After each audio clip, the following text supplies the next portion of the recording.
Mesdames, Messieurs, vous faites bien de toujours nous préférer pour vous informer dans les titres de ce 13h. Est-ce déjà le début de la saison pluvieuse ici à Malanville? On est tenté de répondre par l'affirmative suite aux premières pluies enregistrées depuis avril 2024.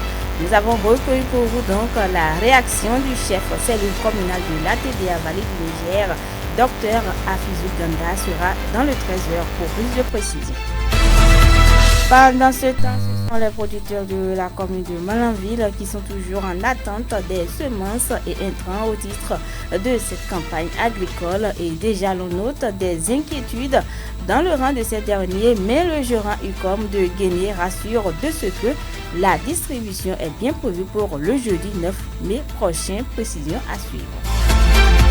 D'autres nouvelles, mesdames et messieurs, au plan local et international seront également au rendez-vous et en pied d'édition viendra la revue de presse nationale de Lukman Ouchiou. Merci de toujours rester fidèles à nos programmes.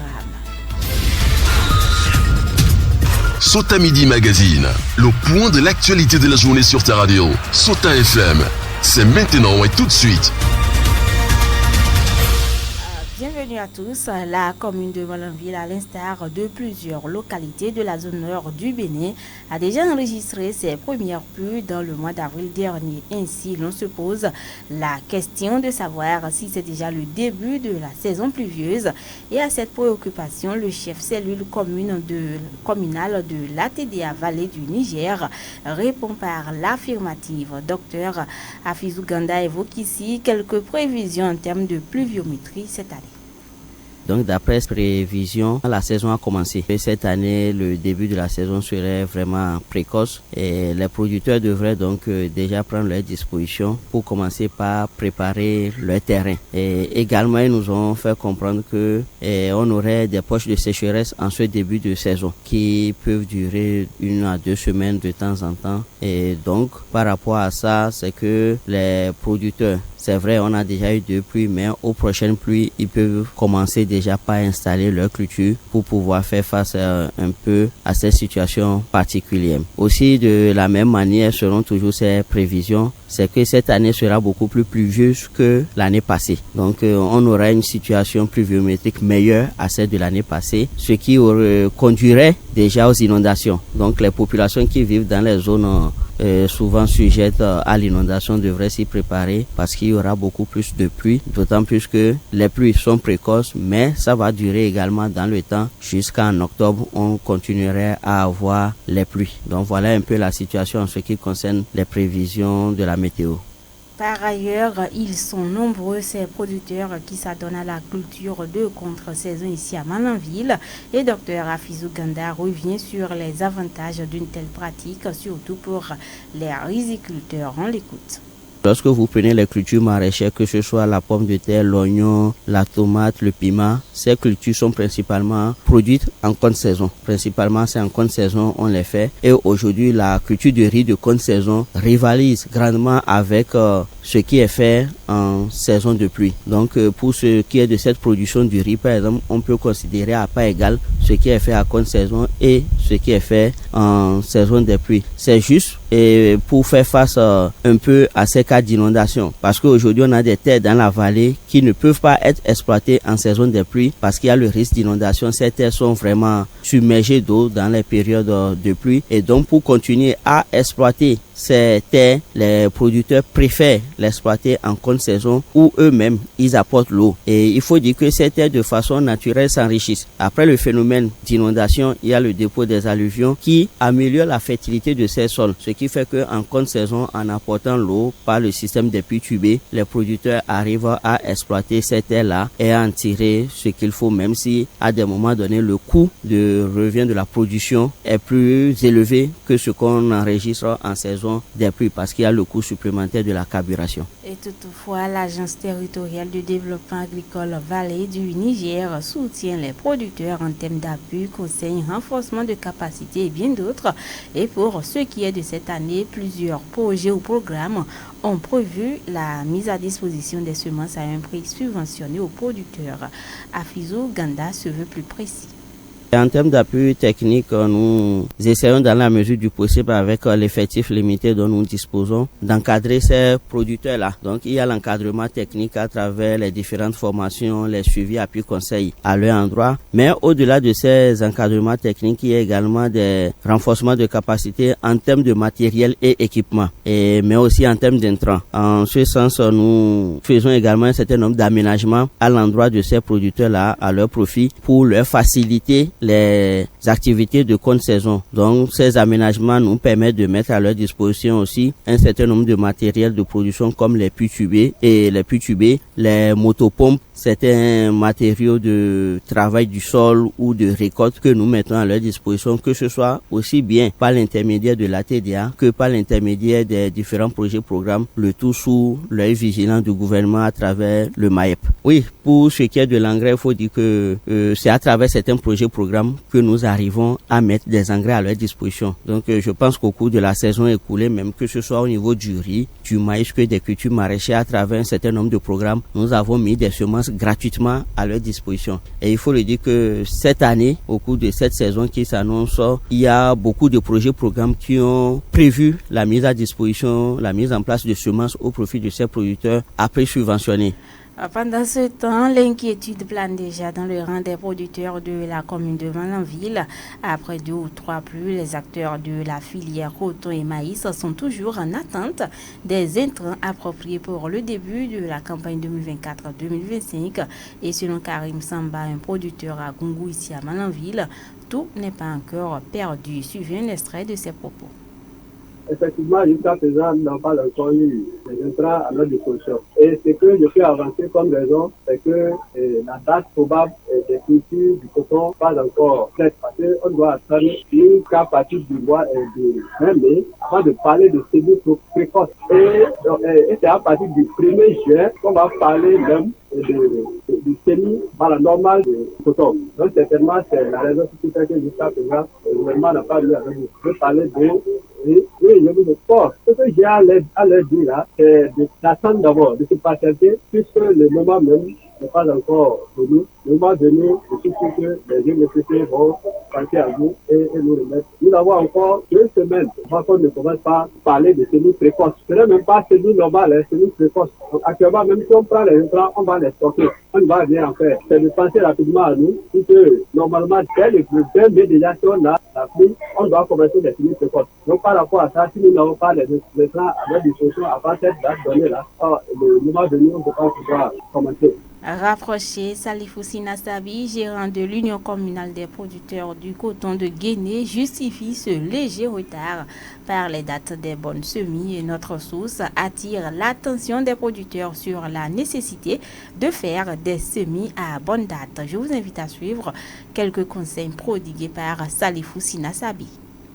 Les semis à bonne date, que nous appelons semis précoces, disons, donc ça a commencé à partir du 15 au 20. Ça veut dire que nous avons suffisamment de temps. Nous avons fait le programme, donc de faire la mise en place des semences à partir du jeudi. Donc le jeudi 9, nous allons faire la mise en place des semences accompagnées en même temps de SSP boré qui devait être d'abord fumé avant le labour. Donc ça veut dire que le jeudi, il y aura la mise en place des SSP boré, les semences, en plus les herbicides totaux et sélectifs. Donc je parlerai de Califorge et de Killer. Donc dites-vous que le Califorge, une partie déjà avec les producteurs que nous avons déjà fait sa mise en place. Et vu le manque de l'endroit de stockage, nous avons fait cette mise en place. Donc cette mise en place, pardon. Dites-vous que il reste un peu de temps. C'est la pluie qui détermine le temps aujourd'hui. J'encourage nos frères producteurs qui donc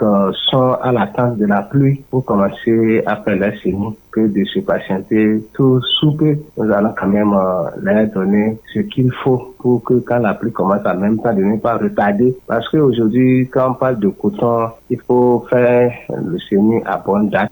Et cette information, en plus bref, s'achemine-t-on vers une interdiction d'exportation de certains produits vivriers via le fleuve Niger. En tout cas, tout porte à le croire. Depuis environ 5 jours, du constat fait sur le terrain, aucun sac de maïs n'a transité à bord des pirogues. Selon plusieurs citoyens rencontrés, déjà ça grogne dans le rang des commerçants et autres. Pour rappel, la frontière Bénin-Niger est fermée depuis le coup d'État et a renversé le président Mohamed Bazoum le 26 juillet dernier. Depuis, seul le fleuve Niger sert de canal d'échange entre les deux pays. Mesdames et messieurs, on va marquer une courte pause avant de revenir pour la suite de cette édition. Sota Info Midi, le point de l'actualité sur ta radio. L'utilisation d'antibrouillard à la place du phare des motos à 2 roues 3 cause assez de désagréments à certains usagers de la route ici à Malanville, et une équipe de la rédaction de Sota FM a fait le constat sur le terrain. Quelques citoyens déplorent cet état de choses qui peut être source d'accidents de circulation. Suivez plutôt. L'anti-brouillard s'utilise souvent dans les débats. Parce que l'Américain a adopté cela pour que l'intéressé qui vient de l'autre côté puisse savoir qu'il y a un danger qui vient en face. Mais on a vu que c'est devenu de la bagaille et on adopte l'anti-brouillard aux motos jusqu'au véhicule. C'est quoi tout ça? D'abord, je passe par l'occasion pour saluer d'abord la police républicaine. Ils sont en train de faire un bon travail, un très bon travail. Les phares anti-brouillard que les usagers utilisent ne sont pas du tout autorisés, parce que même dans les pays développés, c'est interdit. Je me rappelle un temps où moi je faisais auto-école et on nous posait des questions sur les phares anti-brouillard. Est-ce que c'est autorisé? Moi je ne savais pas, je dis c'est autorisé. Le tuteur me disait non, que c'est pas autorisé. Ça embrouille celui qui vient en face de ces derniers. Compte tenu de ces phares, on peut faire un accident facile sans le savoir, aller taper un trou et tomber. En saisissant notre canal, ces usagers profitent pour lancer un appel à l'endroit des autorités compétentes. Si la police républicaine peut prendre une autre disposition pour que ces usagers arrêtent l'utilisation de ces phares, ça me fera plaisir. Comme conseil, vraiment, ils n'ont qu'à cesser. Ils n'ont qu'à maintenir les phares que les Blancs ont adoptés aux motos. C'est pas pour rien ils ont adopté ces phares. Maintenant, ils voient que c'est pas du tout bien, qu'il faut les enlever maintenant et adapter autres phares à leur guise. C'est pas bien. Hors de nos frontières, à l'instar des autres pays du monde, le Burkina Faso a commémoré le 3 mai dernier la journée mondiale de la liberté de la presse. Liberté de presse justement mise à rude épreuve par le régime militaire qui dicte ses lois aux médias. Comparativement à 2022, l'année 2023, l'indice de liberté de la presse dans le pays est de 1,96, en dessous de la moyenne, et les acteurs de défense s'en inquiètent. Le point, c'est avec notre correspondante à Ouagadougou, Rainatou Tambora. La liberté de la presse ne se porte pas très bien au Burkina Faso. Sur 180 pays, selon le dernier rapport de Reporters sans frontières, le Burkina occupe la 86e place, de quoi inquiéter les acteurs, notamment le Centre national de presse Norbert Zongo qui se bat depuis plusieurs années pour une presse libre au Burkina Faso. Moussa Sawadogo est journaliste, par ailleurs expert en communication de crise. Cette année, malheureusement, nous avons un indice de liberté de presse qui est de 1,96, donc en dessous de la moyenne. Ce qui veut dire que la situation de la liberté de presse au Burkina est très mauvaise, elle n'est pas bonne. Comparativement à l'année passée, de 2022, où elle était de 2,96. Donc il y a une dégradation.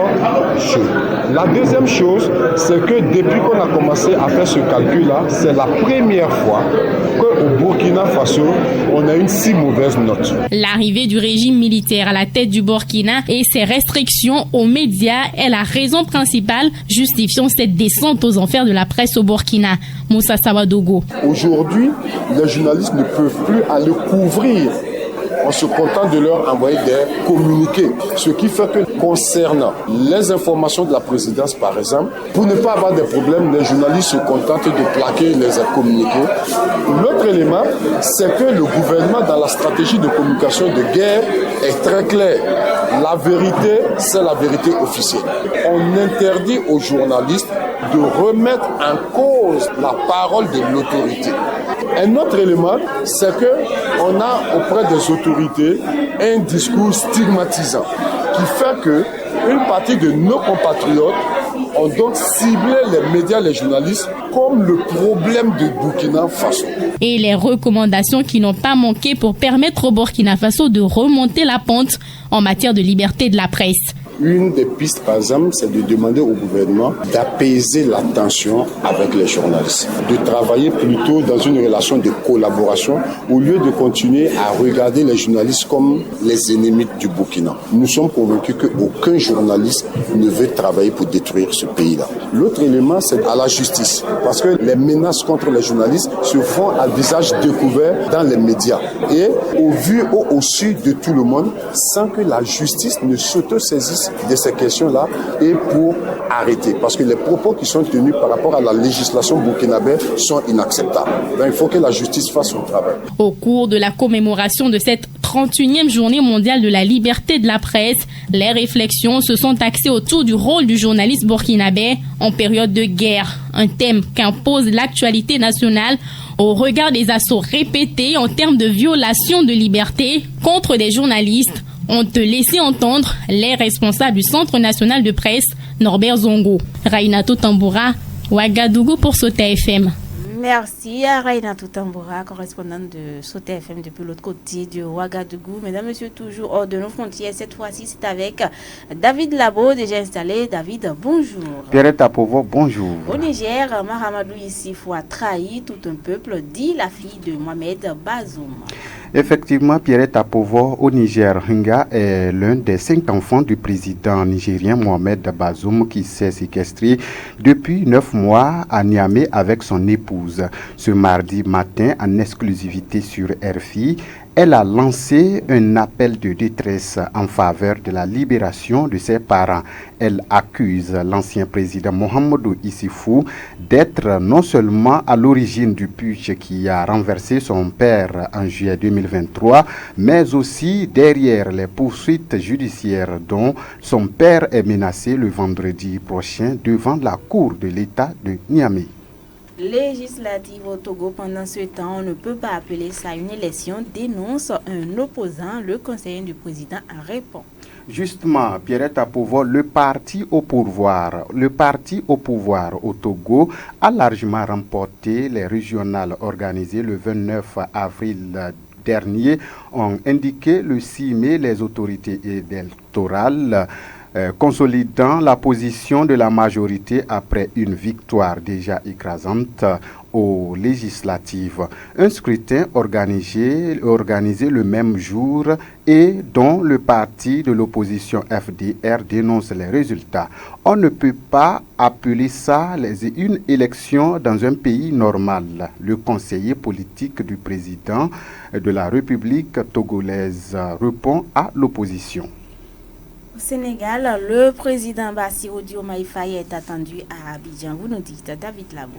Au Sénégal, pour finir, le président sénégalais Bassirou Diomaye Faye est attendu ce mardi 7 mai à Abidjan en Côte d'Ivoire pour une rencontre avec le président ivoirien Alassane Ouattara. C'est le 4e pays visité par le nouveau chef d'État depuis son élection en mars dernier. Merci beaucoup à vous, David Labo, pour toutes ces précisions. Mesdames, Messieurs, c'est à présent la revue de presse nationale de Lukman Oudjo qui s'installe. Suivez la revue de presse sur Sota FM. Amis de la plume et du papier, mesdames, messieurs, bonjour. Ce mardi, plusieurs journaux rapportent principalement un nouvel épisode dans les relations un peu tendues entre le Bénin et le Niger. Fraternité, la boussole, Daibi Info et le Béninois libéré font savoir que le Bénin bloque le pétrole brut du Niger à Semekoji. La boussole, tout comme les autres journaux, vient d'apprendre que le Bénin fait main basse sur le pétrole nigérien stocké à Semekoji par le projet Pipeline, selon le correspondant de RFI cité par le journal. Pour mon confrère, le gouvernement talon bloque la vente du pétrole nigérien. On croyait la crise entre le Bénin et le Niger conjuguée au passé depuis l'assouplissement de la position du gouvernement Talon qui a ouvert ses frontières avec ce pays voisin, mais observe la publication, la tension perdue visiblement entre les deux nations. Pour preuve, poursuit le quotidien, le Niger garde toujours ses frontières fermées. Un peu comme en représailles à la politique de fer du général Tchiani au pouvoir, le Bénin bloque le pétrole du Niger à Semepoji. Alors dédié aussi fraternité, le Bénin répond au jusqu'au-boutisme nigérien. Un nouveau bras de fer s'ouvre, redoute le Cana, mais également le Béninois libéré pour lequel Talon saisit les deux grosses boules du général Tiani. Réaction propre et légitime pour la dignité nationale, apprécie le journal qui soutient et pense que Niamey va maintenant comprendre que c'est avec le cerveau qu'on réfléchit. Un bon dirigeant doit savoir raison garder et tenir compte des rapports de force. Le Béninois libéré commente que c'est ce que le président Patrice Talon vient d'enseigner à la junte au pouvoir Niamey en décidant de bloquer les navires qui viendront prendre le pétrole nigérien. Et dans la même veine, renseigne la livraison. Ce pays n'aura plus droit à un seul grain de maïs béninois dont raffolent ses populations. Deux bonnes sanctions pour répondre à la réaction des autorités nigériennes qui refusent d'ouvrir la frontière de leur côté, écrit le journal. Et parlant du maïs et de la frontière, Fraternité, l'événement précis informe que le Bénin interdit la sortie du maïs de son territoire. Jusqu'à nouvel ordre, rapporte l'événement du jour, le maïs est interdit de sortir du territoire béninois. La décision, indique le quotidien, est prise par le gouvernement du président Patrice Talon et vise à faire baisser le coût du maïs sur le marché béninois. Quotidien L'Échiquier n'en dit pas le contraire lorsqu'il voit l'interdiction par le Bénin de la sortie du maïs comme une mesure contre la flambée des prix de produits agricoles. Mais le pays émergent n'en trouve pas un soulagement lorsqu'il évoque les 8 ans de gouvernance de la rupture et voit le mandat hautement social du président Patrice Talon comme un véritable miroir aux alouettes. Les Béninois souffrent et meurent de faim, les prix des produits de première nécessité flambent, fait constater le journal. Le gouvernement a-t-il démissionné, s'interroge mon confrère. En attendant qu'il n'ait de réponse à sa question, le journal Soleil Levant réserve plus de la moitié de sa une à une violation flagrante selon le journal de l'article 139 des nouveaux textes de loi sur la décentralisation. La secrétaire exécutive Jérôme Bokovu veut-elle saboter les courageuses réformes de Talon, se préoccupe le journal. Mon confrère révèle qu'aucun rapport mensuel n'est soumis aux membres du conseil de supervision depuis 5 mois. Aussi, la non tenue de la deuxième session ordinaire de l'année 2024, les membres du conseil de supervision de la commune d'Adjo appelle le président Patrice Talon au secours, rapporte Soleil Levant. Pendant ce temps à Savè, pour ainsi finir, c'est le maire Denis Obachabi qui dote la commune du plus bel hôtel de ville du Bénin, informe Dabarou. Grâce à son dynamisme et sa détermination, le journal fait savoir que le maire dote Savè du chef-d'œuvre d'environ 1 milliard de francs CFA, un chef-d'œuvre unique et imposant qui défie toute concurrence, termine le journal. Les autres détails à découvrir dans les colonnes du quotidien. Ainsi va, mesdames, messieurs, l'essentiel de l'actualité, tel que traité par les publications ce mardi. Fin de cette revue. Merci de m'avoir suivi. À demain. C'était la revue de presse sur Souta FM.